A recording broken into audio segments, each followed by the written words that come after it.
Hello boys and girls. Welcome to the Virtual Realms YouTube channel. I'm Ranger 1, and I can see by the biological clock on the wall that it is time for another episode of ARK Bestiary. In this episode, we will look at an unsung hero of ARK, the Lystrosaurus. Yes, that's right, the Lystrosaurus. Now, before you roll your eyes and go, R1, what are you thinking? Why didn't you choose something more exciting to feature? Well, hear me out.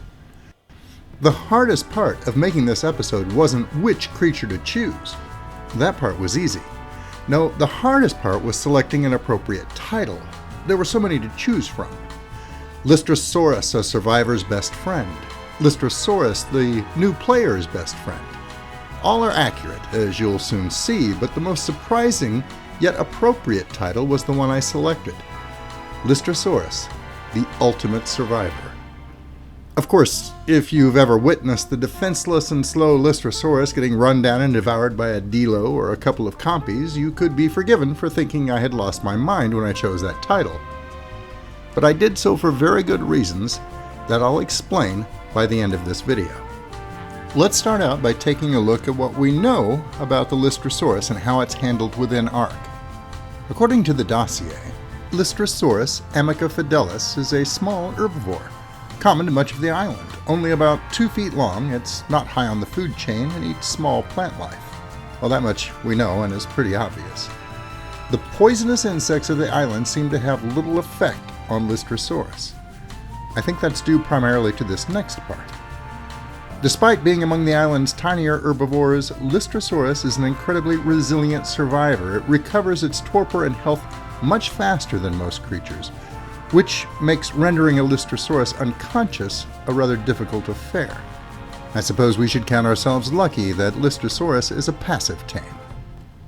The dossier goes on to explain that it is an extremely loyal pet once tamed, and it gains experience much more quickly than most other creatures.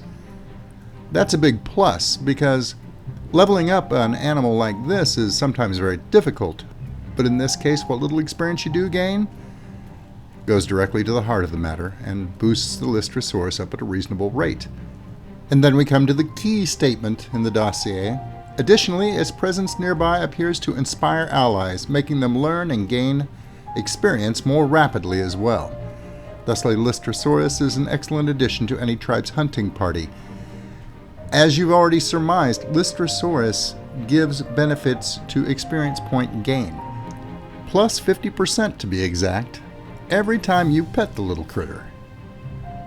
And while it's true that the area of effect of that special ability is rather limited and of limited duration, that's a huge bonus, especially for a new player, or for any player that's going to be engaging high experience point creatures like alpha raptors, T-Rexes, or Carnos.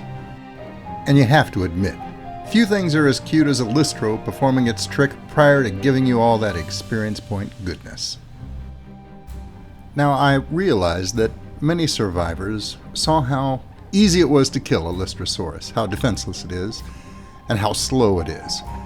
And they wrote it off as not being of any real benefit. Sure, the bonus is great, but actually applying that bonus is a completely different story.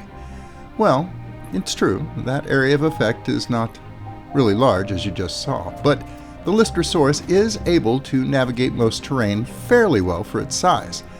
And while it's not speedy by any stretch of the imagination, it is determined, and it will go to great lengths to keep up with you. Its pathfinding really isn't too bad. Now, with all that being said, yes, it's still true that unless you are on a very slow mount, the Lystrosaurus is going to be too slow to be practical. It certainly can't keep up with, say, a saber moving at full speed while on the hunt. You'd end up spending most of your time waiting for the Lystro to catch up, and you'd likely be outside its experience point boost's area of effect when you made your kills.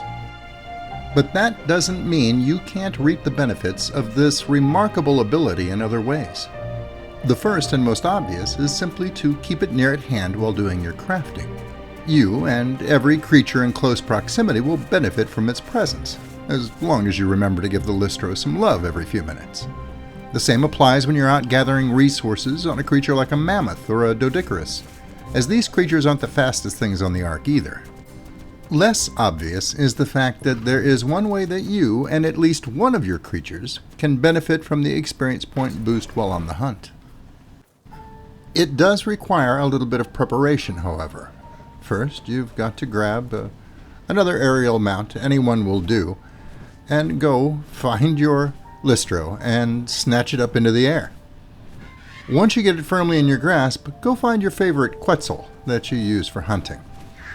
If it has a platform saddle on it, it isn't that incredibly difficult to deposit the Lystro safely on the platform.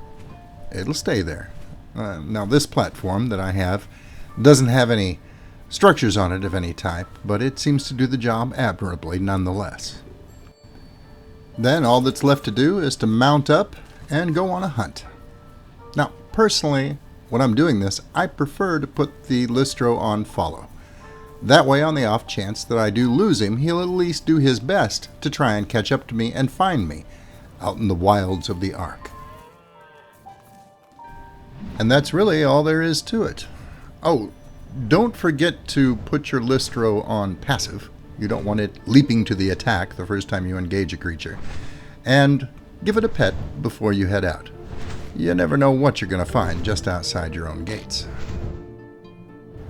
Now you and your Quetzal will gain the full benefit of its experience point boost, as well as any other creatures that you might want to take along for the ride.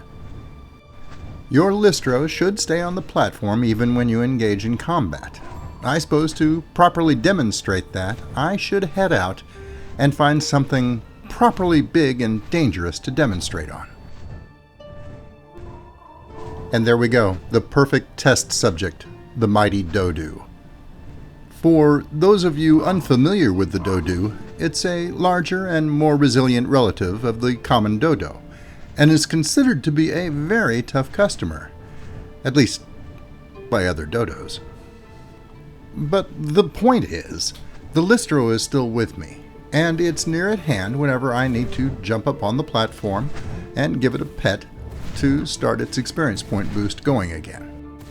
Since most survivors of sufficient level to own a Quetzal spend a great deal of time on one, the value of this technique can't be overstated. So by now, you may be thinking, wow, I never thought of that. You're my hero, Ranger.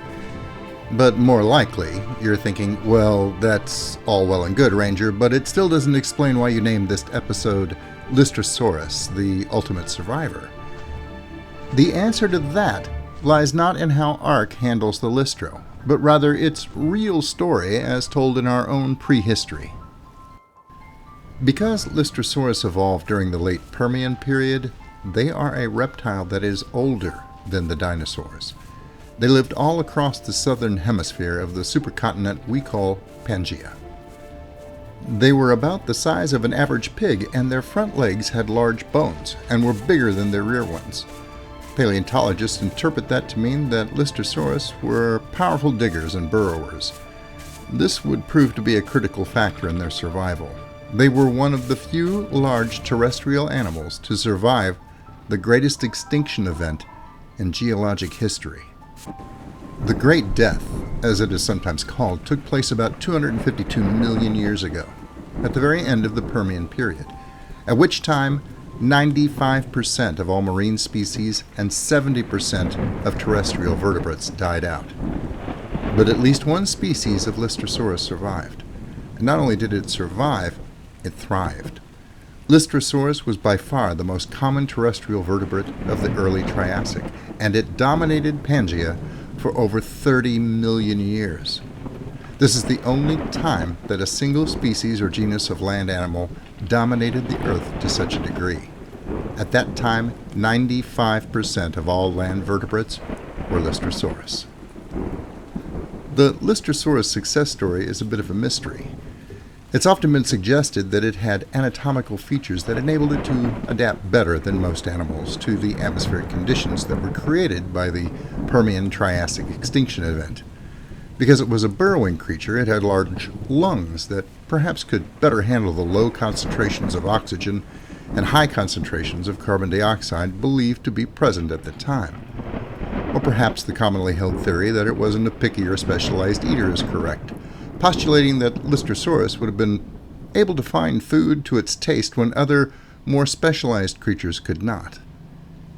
It could have been due to something as simple as a lack of surviving predators at the time, or possibly it was simply a matter of luck. Personally, I believe it was just too cute to die. But whatever the reason, this diminutive, unassuming creature has the respect of the scientific community, as its survival is one of the greatest success stories our planet has ever seen. So the next time you run right past the lowly Lystrosaurus without giving it a second thought, take a moment and reconsider. Not only can he give you a huge boost to your experience earned in-game, but he also deserves a modicum of your respect. Lystrosaurus was, in reality, the ultimate survivor, and I can't think of a more fitting companion to have with you during your own struggle for survival here on the ARK. Well, that's all I have for you for today. I hope you enjoyed this episode. If you did, please remember to give it a thumbs up, and if you haven't subscribed, please consider doing so. And until I see you again, good hunting. Thanks for watching. I hope you were entertained. If you liked the video, please remember to subscribe. And if you're already a subscriber, thank you.